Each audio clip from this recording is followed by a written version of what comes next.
En lugares muy apartados del oriente cubano viven personas que en sus genes llevan el legado indígena de quienes habitaban este archipiélago a la llegada de Cristóbal Colón.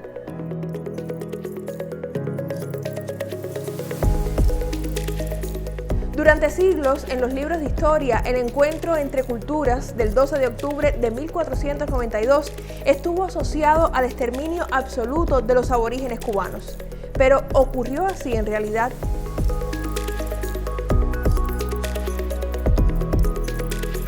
La investigación Cuba Indígena Hoy, sus rostros y ADN, que mereció premio de la Academia de Ciencias de Cuba, demuestra un punto de vista diferente. Por eso, en esta emisión especial del informativo de la ciencia cubana, compartiremos los resultados que desde diversas áreas del conocimiento aportan otra mirada a la historia. En Santiago de Cuba conoceremos las huellas arqueológicas y documentales que reflejan la presencia aborigen en esa ciudad y analizaremos cómo preservar el legado indígena en la identidad nacional. Temas polémicos que el desarrollo científico-tecnológico permite abordar a partir de enfoques novedosos.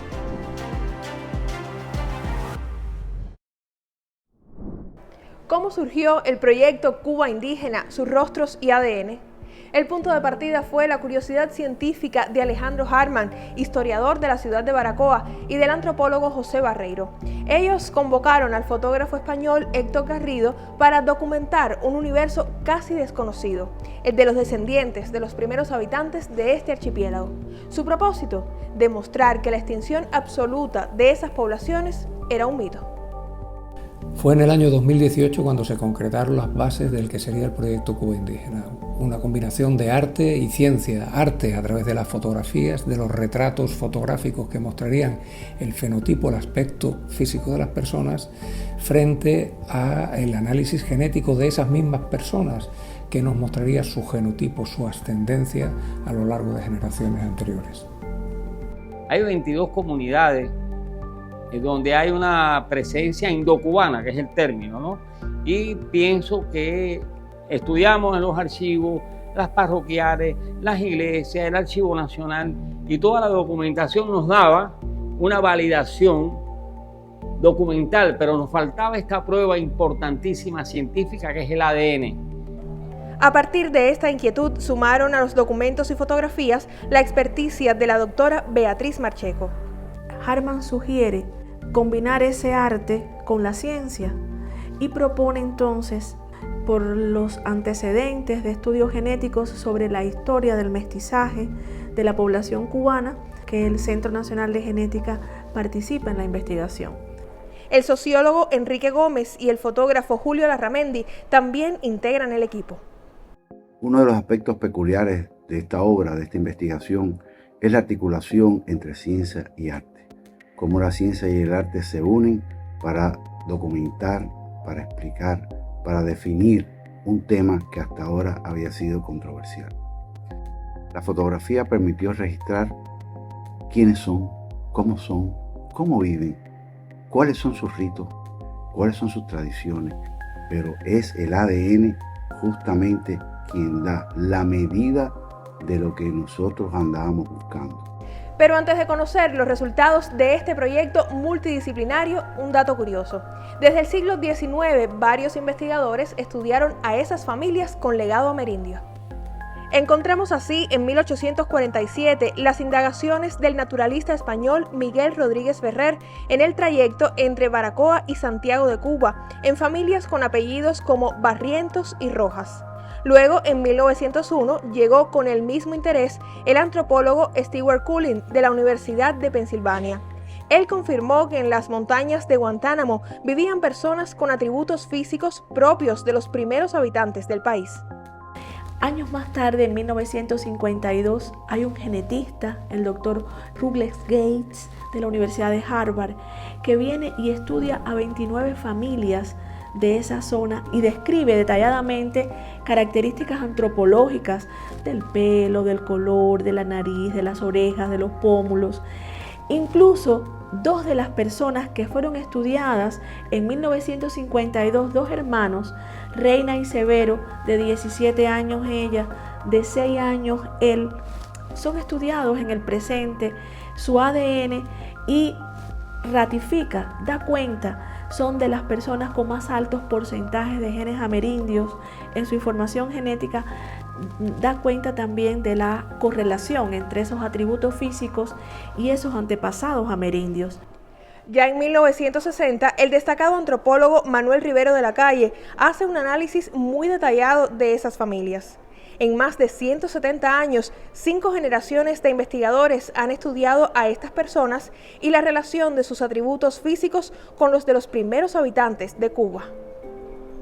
2 siglos después de la primera de esas investigaciones que venimos a complementar con las nuevas tecnologías del ADN a nivel de la información genética de estas personas, bueno, pues la relación entre ese fenotipo y de lo que dan cuenta sus genes con la participación de sus ancestros amerindios en su información genética actual. Las familias de esas poblaciones tienen apellidos característicos que los investigadores han identificado.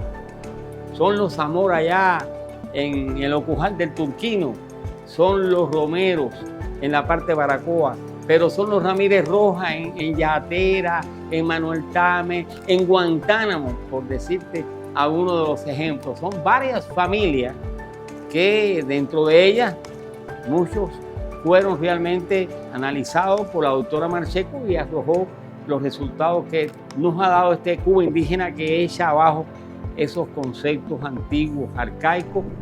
¿Cuáles fueron los resultados de estas investigaciones desde el punto de vista genético? El estudio del ADN de 74 personas a partir de muestras de saliva reveló que como promedio un 20% de su información genética procede de ancestros amerindios.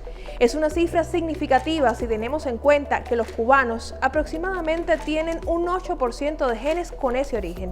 El caso más asombroso se encuentra en La Ranchería, sitio emblemático de las familias de origen indocubano en el oriente guantanamero.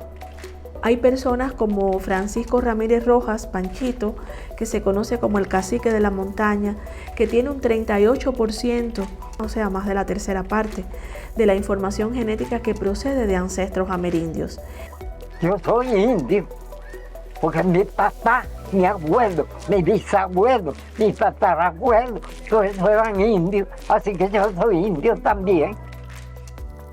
Esa información genética, me estoy concentrando fundamentalmente en los genes de origen amerindio, ha sido trasladada en mayor proporción por la vía materna que por la vía paterna.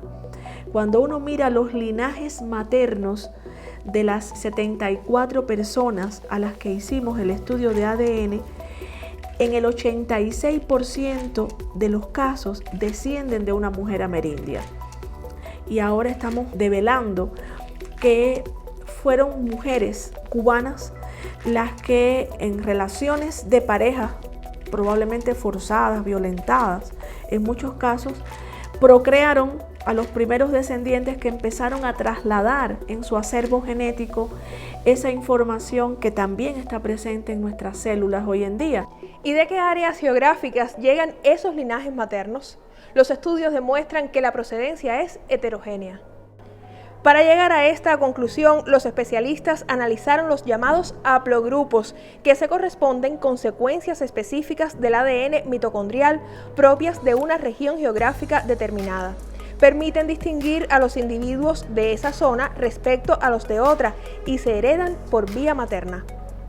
Y tenemos haplogrupos de la región de los Andes, tenemos haplogrupos de la región del norte de Venezuela y tenemos haplogrupos de América Central y del sur de los Estados Unidos. Y eso también, bueno, nos dice que no solamente desde el punto de vista cultural y geográfico tenemos una conexión con estas áreas de América, sino también desde el punto de vista genético. Desde otras ciencias como la sociología fue posible demostrar que varias tradiciones indígenas autóctonas llegan a la actualidad. Ritos para curar enfermedades, el uso de la coa en los cultivos o la ceremonia del tabaco para adorar al sol y a la madre tierra son algunos ejemplos. Su sabiduría ancestral resulta leccionadora. Ellos reconocen a la naturaleza como sujeto. Tienen una cosmovisión hipocéntrica, practican una relación respetuosa y amorosa con el medio en que vive. Dominan los secretos de la naturaleza, las propiedades curativas de las plantas, defienden concepciones sostenibles de reproducción de sus condiciones de vida. Esta idea presente en la investigación Cuba Indígena, sus rostros y ADN, también podemos comprobarla a través de otros estudios basados en huellas arqueológicas y documentales que demuestran la presencia aborigen en el corazón de ciudades como Santiago de Cuba. Pasan los siglos y su diseño originario intacto permite caminar entre calles que sirvieron de fundamento para la concepción del Nuevo Mundo. Santiago sobrevive como la única ciudad del archipiélago que conservó la traza regular inspirada en la tradición bajo medieval española.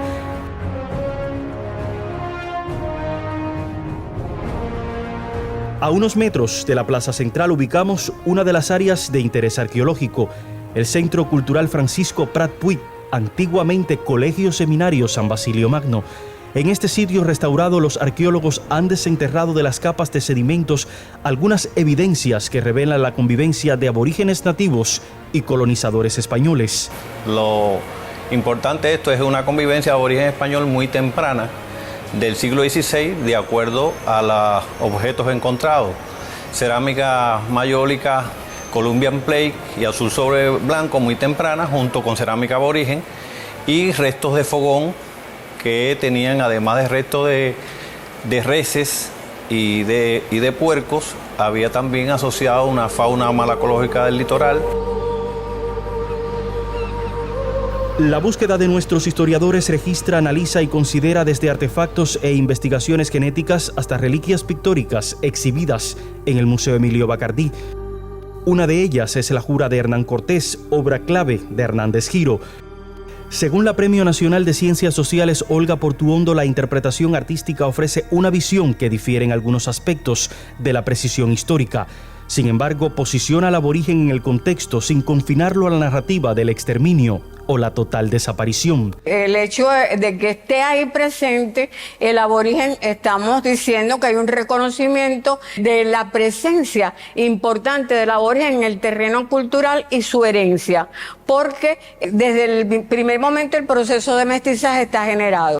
El Censo Arqueológico Aborigen de Cuba, realizado en 2013, ubicó solamente en la geografía suroriental más de 620 sitios, de los cuales 133 pertenecen al territorio santiaguero.